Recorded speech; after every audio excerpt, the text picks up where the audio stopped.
आगामी विधानसभा निवडणुकीच्या पार्श्वभूमीवर कोकणातील राजकीय वातावरण चांगलंच तापलंय।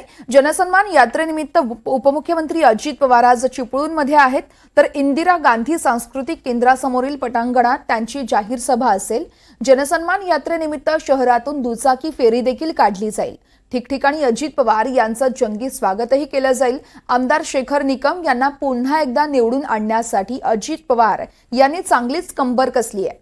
अजित पवार यांच्या दौऱ्यानंतर उद्या शरद पवार चिपळूण दौऱ्यावरती असतील। या साऱ्याचा आढावा घेतलाय आमचे प्रतिनिधी राकेश गुढेकर यांनी। सभा निवडणुकांच्या पार्श्वभूमीवर कोकणातील राजकीय वातावरण तापलेलं आहे।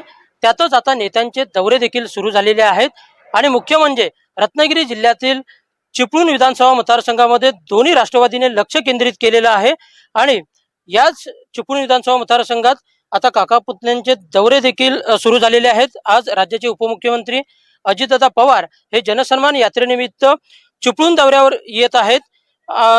दुपारी 2:30च्या सुमारास त्यांचं सावर्डे येथील हेलिपॅडवर त्यांचं आगमन होईल।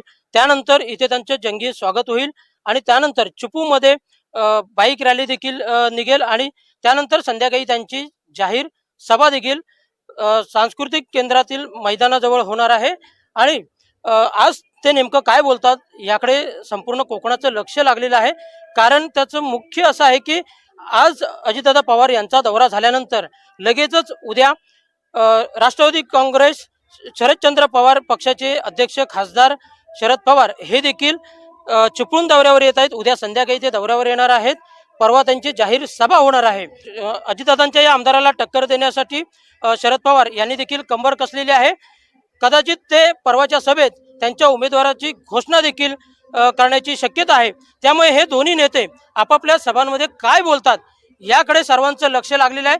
आज अजितदादा पवार नेमकं काय बोलतात आणि त्यानंतर शरद पवार काय बोलतात याकडे संपूर्ण कोकणाचं लक्ष लागलेलं आहे। त्यामुळे एकूणच सध्या चिपळूण विधानसभा मतदारसंघामध्ये राष्ट्रवादीतच फड रंगलेला पाहायला मिळतोय। राकेश गुढेकर, NDTV मराठी, चिपळूण, रत्नागिरी।